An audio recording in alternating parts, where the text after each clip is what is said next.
permet de renforcer notre intégration nationale. Révérend pasteur Emmanuel Noël Bissaï. Ensemble, main dans la main, pour préserver l'unité de notre cher et beau pays, le Cameroun. C'est un message de Royal FM, la radio des auditeurs. Royal Soir Bilingue. Olivier Ndema EPO. Germaine Tah. Le journal.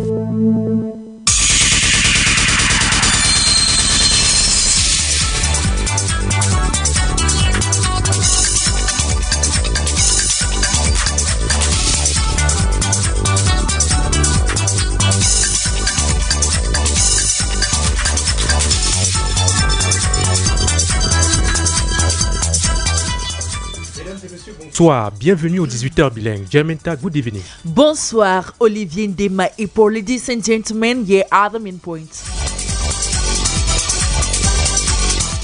Mutuelle d'assistance et de solidarité Masso, encore 16 jours et ce sera la fin de l'acte 3 le 9 juillet au Palais Polyvalent des Sports de Yaoundé. L'apothéose en somme. Toutefois, la date du 29 juin n'est pas à oublier vu qu'elle consacre la fin des souscriptions à la Masso. En achevant ses cotisations à temps, le mutualiste a la possibilité de remporter un quart de transport. Cela était déjà le cas lors de l'acte 2 de la Masso en 2022. Standing by widows amid the challenges the face has been highlighted today in Yaoundé as Cameroon join her peers to celebrate the 13th edition of the International Widows Day. Et puis Social Democratic Front SDF, le parti n'est pas sorti de la zone de turbulence malgré des appels à la réconciliation. Plus de détails dans ce journal. Voilà pour les titres. Royal Soir, première partie. Olivier Ndema EPO. Bientôt la fin de l'acte 3 de la mutuelle d'assistance et de solidarité Masso. Nous ne sommes plus qu'à 16 jours de la cérémonie de tirage au sort au Palais Polyvalent des Sports de Yaoundé et à seulement 6 jours de la clôture des souscriptions dont la date est fixée au 29 juin. Dans ce vespéral bilingue, intéressons-nous l'une des offres Masso. Nombre de mutualistes sont en effet aujourd'hui des heureux propriétaires de cars de transport dits IAS, remportés dans le cadre de l'acte 2. Claude Baoken s'est rapproché des propriétaires. Voici son reportage. Les souvenirs sont encore frais et le sourire est exact comme celui qu'ils ont affiché le soir du 9 juillet 2022. Nuance Emmanuel est à bord de son car IAS.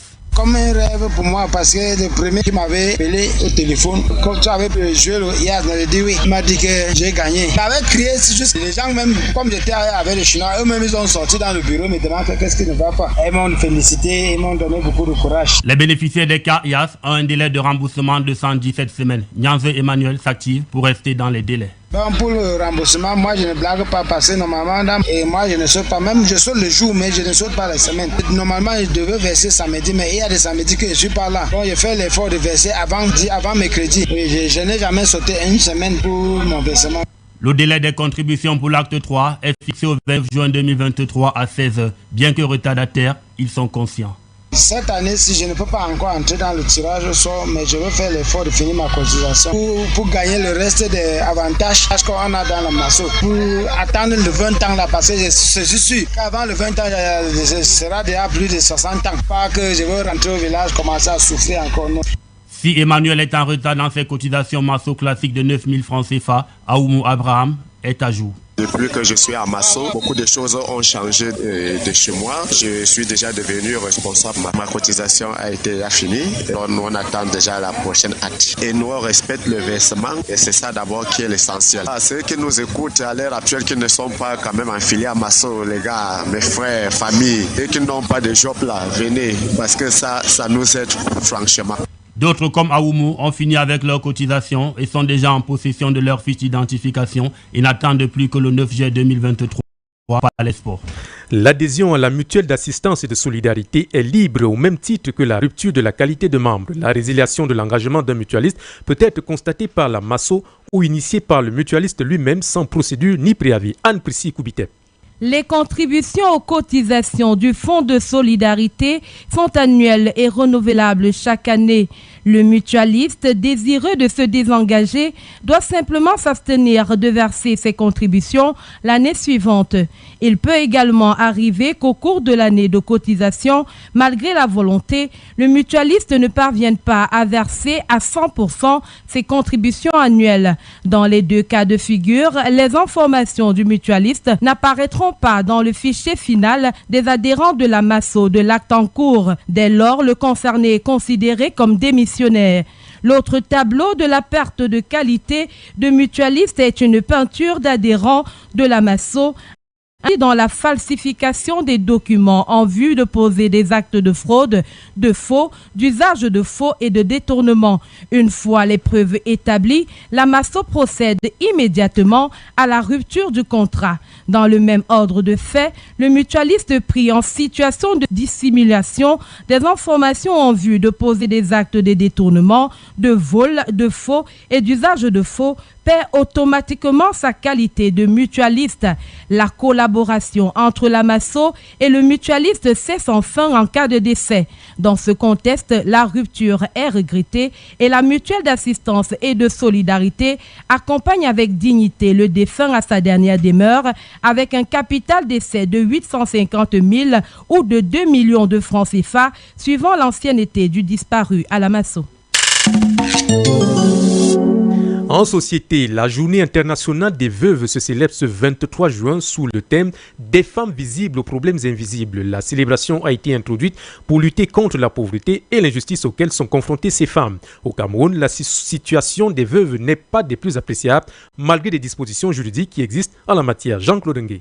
Dame Bernadette est veuve depuis 21 ans. La voix ébranlée par la perte de son époux au quartier Tinga, ici à Yaoundé, la septuagénaire raconte son quotidien. Depuis le décès de mon frère mari, cette situation était difficile, mais là, je me suis tenue de rester comme Dieu le veut. J'avais 9 enfants, le nez est décédé, je suis restée avec 8. Mes difficultés, c'est le problème de terrain avec ma belle famille. Comme elle, plusieurs femmes tutoient un véritable calvaire après le décès de leur conjoint. Et pourtant, précise le juriste Christian Indio, il existe tout un arsenal juridique qui encadre la protection des veuves. En droit, la veuve est rangée dans la catégorie des personnes vulnérables et c'est ainsi que l'objet d'une protection particulière. Nous avons le protocole de Maputo relatif aux droits des femmes qui consacre l'obligation pour les États de protéger la veuve pour qu'elle ne soit pas soumise à des traitements inhumains. Pour ce qui est de la querelle souvent observée sur la gestion des biens du défunt conjoint, Christian Indio précise. À la réalité, les biens d'un conjoint décédé sont partagés entre sa veuve et les enfants qu'il a laissés. Maintenant, les autres membres de la famille peuvent intervenir dans la jouissance de ces biens si le mari a clairement établi un testament qui fait intervenir ces derniers dans le cadre de cette jouissance. L'on estime à plus de 245 millions le nombre de veuves dans le monde, dont près de la moitié est soumise à une violence cruelle. Or, d'après l'ancien secrétaire général des Nations Unies, Ban Ki-moon, la femme, lorsqu'elle perd son mari, ne devrait pas perdre ses droits. Ces femmes en détresse sont très souvent forcées à suivre et vivre des rites en fonction des cultures. Dans certaines circonstances, ces pratiques les exposent à l'ennemi et au malheur. Quels sont les acteurs qui doivent intervenir dans les rites de veuvage et faut-il absolument les pratiquer? Modeste Bontenkwe, vous croisez le point de vue de la religion et de la tradition. Aucun attelage entre les vivants et les morts. Le rite de veuvage perd son sens devant tout chrétien, selon le pasteur David Nyambal de l'Assemblée Vie Abondante. La Bible a été claire dans le mariage. Il y a annulation du mariage après le décès d'un conjoint. Donc, le veuvage, c'est des traditions humaines. Nous, en tant que chrétiens, nous ne pratiquons pas le veuvage. Nous prions pour la veuve ou bien pour le veuf. C'est la prière qui est importante après l'inhumation du conjoint. On consacre le veuf à Dieu afin qu'il continue à vivre dans la paix. La pratique n'est plus à la une dans certaines familles. Après l'enterrement, l'époux ou l'épouse reprend ses habitudes quotidiennes sans avoir passé le deuil selon la coutume. Le traditionnaliste Njang Mayong regrette ce laxisme observé. Le fait qu'on ne respecte pas les rites de veuvage de nos jours entre et facilite beaucoup de conflits dans les familles. Le veuvage est également une marque d'amour et d'attachement, c'est une marque de respect pour le défunt et une marque de déférence pour la défunte pour démontrer à quel point elle était attachée à son mari. Le veuvage a un côté positif, certes, mais ça a aussi également un côté négatif. Ce côté négatif est très souvent mis en avant pour battre en brèche l'importance des rites de veuvage. Les faits et gestes au cours de ces pratiques ont la réputation de créer un pont entre la veuve et les forces du mal. David Nyambal, le pasteur pentecôtiste, est ferme sur la question. Nous avons même constaté que pendant le veuvage, c'est le moment où les personnes gâtent d'autres. Donc, des coutumes pendant le veuvage sont des moments même mystiques et diaboliques. Donc, pour nous, nous conseillons à tous ceux-là qui sont chrétiens d'inviter les hommes de Dieu pour prier pour eux, c'est tout. Dans cette pratique spirituelle, les initiés recommandent vigilance et prudence. Le danger plane, la veuve doit être suivie de très près. Elle doit se faire assister par ses propres parents. Ses parents doivent faire partie de l'équipe qui va opérer les rites de veuvage. Si vous n'avez pas l'occasion d'avoir des personnes initiées dans votre famille et que vous vous laissez pratiquer par des personnes malveillantes, très facilement, on peut plutôt vous détruire. Dans chaque famille, il y a toujours des personnes initiées à cette fin. Ce qui fait que les deux familles doivent coopérer pour les rites de veuvage de la veuve. En l'absence des parents, l'épouse du défunt devient vulnérable et la présence des personnes intimes s'impose, selon le traditionnalisme d'Armayom. Une démarche compliquée et pécheresse du point de vue des religieux pour qui us et coutumes autour du veuvage s'apparentent à de la poudre de perlimpinpin. Parlons du Social Democratic Front SDF. Les membres du comité exécutif national se concertent demain. La réunion qui débutera à 10h au siège régional du parti à Olézois sera élargie aux maires, députés et sénateurs. Cette réunion est capitale pour le SDF puisqu'elle intervient au lendemain du décès du chairman et sur fond de dissensions internes. Lionel Kungaba est membre du NEC. Il revient sur les autres enjeux du conclave au micro de Jean-Marie Anaba. Vous savez, c'est le premier NEC après le décès du très charismatique son excellence John Fundi. Et au courant de ce NEC, on est censé établir un programme officiel pour ses obsèques et aussi statuer sur le congrès qui est prévu du 28 au 29 juillet. Donc voilà les deux points essentiels à discuter. C'est vrai que séance tenante, un certain nombre de choses peuvent être discutées, mais pour le moment, voilà les deux choses les plus importantes à discuter. Je suis un peu surpris par les tabloïds annonçant l'invitation des anciens camarades à cette assise. Il n'en est pas question. Vous avez vu le communiqué de la secrétaire générale. Ceux qui sont conviés à cette réunion sont cités dans ce communiqué. L'invité de ce grand journal est un économiste, ancien cadre du ministère de l'économie, de la planification et de l'aménagement du territoire. L'ingénieur statisticien Dieudonné Essumba, qui répond aux questions de Jean-Marie Anaba par téléphone, rassure que le Cameroun peut tirer beaucoup de bénéfices du sommet de Paris.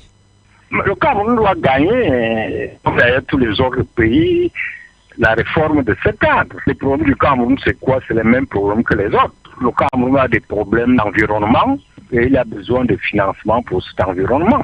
Le Cameroun est lui-même surendetté, il a besoin qu'on revoie sa dette et qu'on ne le soumette pas à un ajustement structurel extrêmement dur. La jeunesse du Cameroun en chômage et va également vers l'immigration. Il y en a qui vont mourir dans la Méditerranée. Donc tous ces problèmes-là touchent aussi bien le Cameroun que tous les autres pays. Et dans ce cadre-là, n'est-ce pas, s'il était revu, le Cameroun en tirerait naturellement des bénéfices, à l'instar d'ailleurs de tous les autres pays. Ce ne sera pas un bénéfice spécifique pour le Cameroun, mais un bénéfice pour tous les pays qui sont dans cette situation. Aujourd'hui, on a des financements. Il y a des financements multilatéraux, notamment ceux de la Banque mondiale, du FMI. Il y a des financements bilatéraux qui engagent l'État. Et il y a des financements privés. Donc le problème aujourd'hui, c'est que le système ne fonctionne pas. C'est-à-dire les attentes pour répondre aux besoins des divers pays, ces attentes-là sont déçues. C'est pour ça qu'on pense qu'on peut revoir ce dispositif-là pour essayer de le rendre un peu plus efficace. C'est en quelque sorte une sorte de revue générale du système international.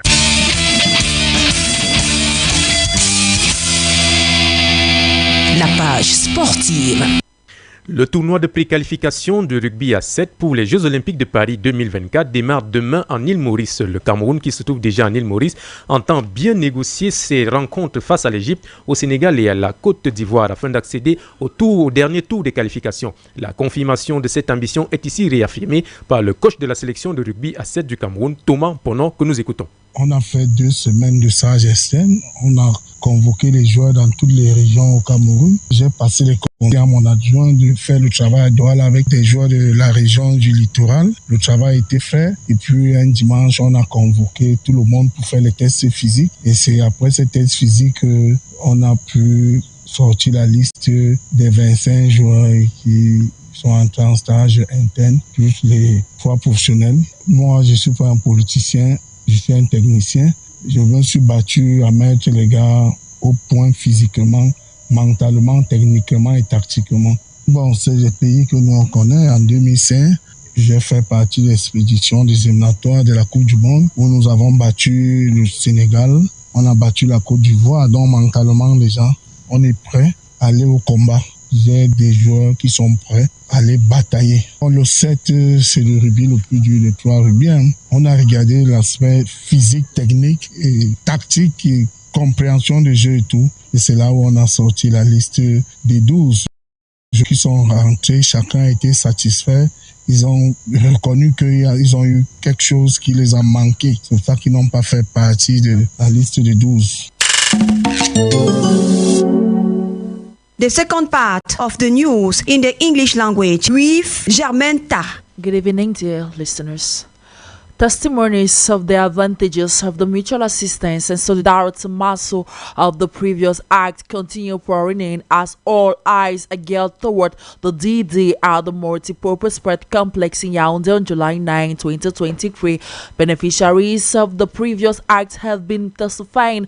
It is the case of one of the mutualists who won a car. He recounts his experience in this excerpt selected for us by Eratus Ndui. Before I was called for such a surprise, I registered in Maso. I was hearing Royal FM. I was listening in my car. I was listening to the opportunities, and they were very interesting to me. Even though they were talking about winning of things, I was not really interested in that. But the other benefit of Maso really interested me, and I said that I must register this. Until the last day that came, I didn't have the money. I didn't have the 26,000. My small brother was there. I was telling him that I want to register this thing. He said, why do you want to waste money? I said, no, I'm not wasting money. I'm telling you that I've been a network marketer, and when I see the truth, I know. So I've seen that there's a truth in this thing. I want to register. He asked me, now that I don't have money, what am I going to do? I went out to borrow money on interest. Fortunately, I had. I went and paid on the very last day. I paid by 26,000. And I went back to my house. That time I was not working. When the draws were met, I was there sleeping. Early in the morning, I put on the radio. I listened to Commandant talk, and they started mentioning the names of winners. I heard him say, Yapka Araka. I just understood that I was the one who was trying to say, hey. After that, he said that he would call the beneficiaries by their phone numbers. I had my phone ring. I really felt that this was really true. I shouted. This lucky winner goes further by outlining the change that this car brought into his life. This car has first of all changed my image. It has changed the way people look at me. It has changed my presence in the society. Even in the public, people call me Maso. Some people know that my title is Maso. When I'm passing in my quarter is a conduit right in the bush there after Mindong. When I'm passing, all the children and everybody, Maso. I feel happy. And all I say is that everybody should get into Maso. After all the formal managers of my agency, they used to come to my quarter and I sensitize the people. He rounds up by highlighting some measures he has adopted to finish his contributions for him to own this beautiful car. We are looking forward to complete what is needed to pay, and then very soon I will own the car. I'm doing my best, and I know that the first thing is what I'm supposed to finish first, so that the next person should benefit. And then the next year now, I go in again. If another person doesn't benefit, if I happen to benefit again, good and fine. We thank God for everything. God knows how He does everything. Because as I'm telling you, I've gone a long way. I heard your journalists say, if you don't know where you are coming from, you cannot know where you are going to. When I hear that, I think of myself, and I say, this woman really knows. If you are just tuning in, then you're listening to the 6 p.m. Bilingual News on Real FM 88.4, and of course, you're doing well. The 2-day summit for a new global financing pact ended in Paris, France today with concrete proposals at the highest level between heads of state and government, leaders of international organizations, and representatives of civil society, amongst others, on ways forward in raising funds to fight climate change and the different activities slated for the event. Ratons doing this report present the objective of the summit. Chaired by the French President Emmanuel Macron on a roundtable discussion on the occasion of a new global financing pact aimed at addressing or restoring fiscal space to countries facing short-term difficulties, especially the most indebted countries, the promotion of private sector development in low-income countries, the encouragement of investing in green infrastructure for the energy transition in emerging and developing countries, and the mobilization of innovative finance for the development of vulnerable countries to climate change, a situation which many observers and party takers have raised their fingers to point at the Russian-Ukraine war, which has erupted to the galloping inflation that has infected many African countries and beyond. With over 300 high-level participants and President Paul Biya's spouse present at the heart of the summit, it is believed by many Cameroonians that at the end of the meeting, there will be some amelioration in their precarious state and the problem of climate that has been the order of the day. Moreover, many internautes have posed the question as to why now, when Russia and China have in several areas extended their support to Cameroon and Africa at large in the development of some sectors in their countries. But despite all these, Africa wishes for an equal consensus at the international level and hope that at the end of the Global Financing Pact Summit, things should be concretized, unlike it was in the past with fake promises that have never been fulfilled. In the remarks of the French President Emmanuel Macron during the opening speech, told delegates that the world needs public finance and a global push for innovation. Let's listen to him in the foreign excerpt collected for us by Abel Belasamari. With poverty, the impacts of sustainable development gave us a strong impetus. The Secretary General this September will set up a major summit before the one next year. We also have appointments to structure our agenda. COP before the end of the year, the G20s, and today we must succeed in having some clear goals. In spite of this mobilization, in spite of our collective successes since Montreal and Kunming in terms of biodiversity, if we look at the reality, there's an increase in inequity, the climate vulnerability increases risks, and our world is undergoing increasingly strong shocks. The pandemic increased those difficulties. We see an economic recovery, but in a disorganized way, and it goes the same way. And now the war in Ukraine, following the Russian aggression and major destabilizing events. The French president added that policy makers and countries should ever have to choose between reducing poverty and protecting the planet. Take a listen to Emmanuel Macron once more. Now, in order to get there, we have a financial system which was born from consensus in the past. It was efficient. It has had some strong achievements over the last decade, but it's probably too slow. It is not well adapted, and we have to realign this with our goals. This is why last year in Paris we proposed a new financial pact. This pact should be built first on people's expectations. I'd like to greet our youth throughout the world who contributed to preparing this summit, NGOs, society. They must go on being at the core of this project. I would also like to thank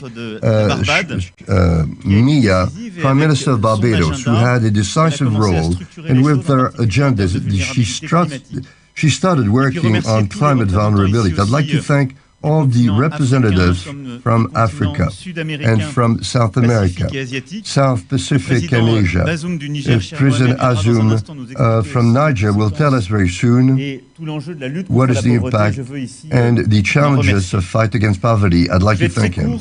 South Africa's President Cyril Ramaphosa on his part revealed that Africans want from Western countries. Take a listen to Cyril Ramaphosa. And we found this to be a pioneering deal, quite historic, in that an amount of $8.5 billion was committed to support transition to clean energy, which as South Africa we had preceded by coming out with a very bold plan where we realized that we've got to embark on this journey.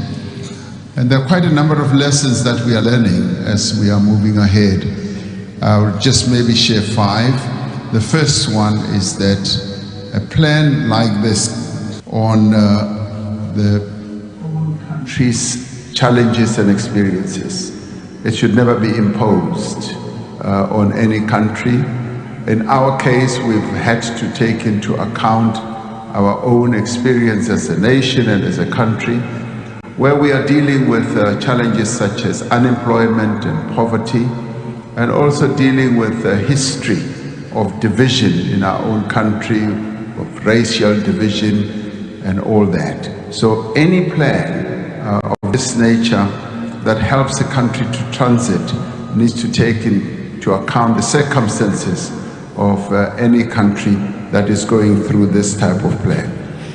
Cameroon today joins her peers worldwide to observe the International Widows' Day, instituted by the United Nations. The day seeks to spotlight the challenges widows go through and the need to take concrete actions toward achieving their full rights and recognitions. Celebrated under the theme Innovation and Technology for Gender Equality.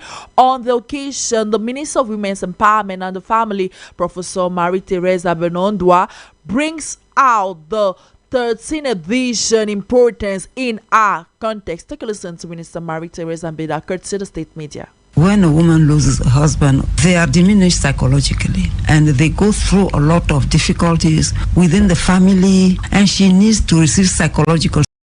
And that psychological support is given to her through our decentralized services throughout the national territory. Now we need to empower them, and we encourage them to be in a group, to know that they are not isolated, to share experiences. And we also have to teach them how to organize themselves to become financially autonomous. Even if the husband left a lot of money, a lot of property, they have to learn how to manage that property. But for those who are from low income or what have you, they can come and learn an income generating activity within our women and family empowerment centers. They can get legal assistance. We work with structures that give free legal assistance to those widows.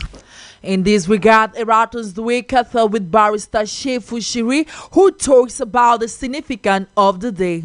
The International Day of the Widows is a day that is celebrated to throw more light on who widows are and the plight in our societies, because widows are not just women, but they are women with a special status. As we all know, women have rights, but again, as a widow, you have more rights. And widows in Cameroon go through so many challenges, like when it comes to their rights to inheritance, when it comes to their rights to remarry, because usually in some traditions you will hear that when a man dies, the man's brother is supposed to take over the wife. So those are some of the challenges they face, even at the level of having custody over the children that they had with the man who died. Some of them go through abusive, inhumane, and very weird traditional practices that needs to be relooked into. The Maputo Protocol was ratified in Cameroon, which is an umbrella law that protects women and widows especially. And then we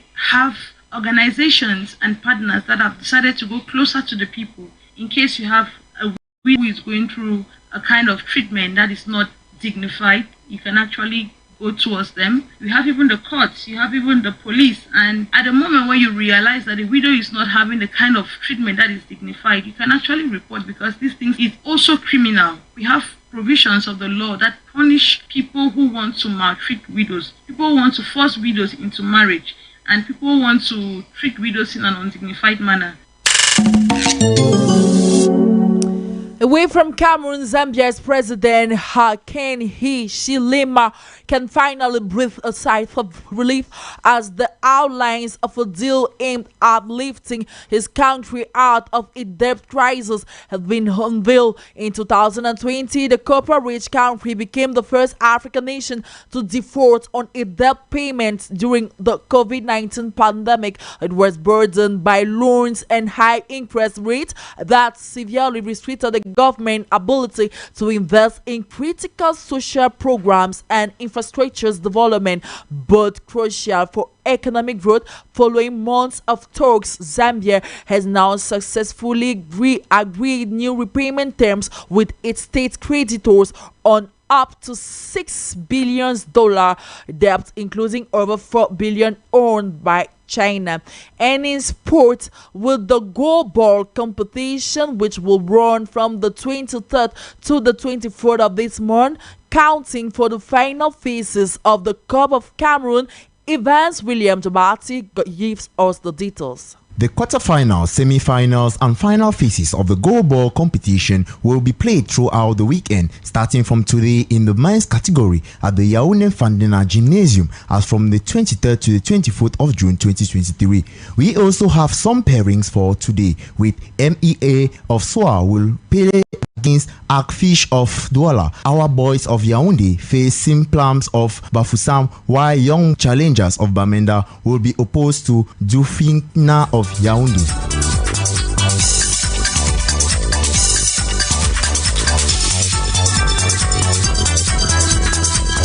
And that report by Eraton's Way draws the curtain of our 6 p.m. Bilingual News on Real FM 88.4. Salomon Esana was a sound technician, video editor Jean-Marie Otto, producer Rekwantaman Evans William Jobati, script editors Raissa Moko and Crystal Mando, news editors Germaine Tah Bekrouna, editorial coaching Ilba Bala Samari, coordination Jean-Patient Tala, general supervision Reverend Pastor Bisay Emmanuel Noel, and for presentation we are Olivier Ndema EPO and Germaine Tah. Happy weekend, dear listeners. Happy weekend, Olivier. Bon week-end à vous, Germaine Tah, et bonsoir, Francis Tibera.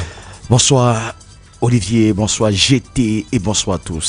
Vous prenez le relais avec Royal Showit, je présume une sélection musicale de rêve. Nous sommes vendredi, ambiance de fête sur la radio jusqu'à 21h. Restez connectés, la radio va chauffer. Un Crispel Mando, ça va chauffer Christelle Mando.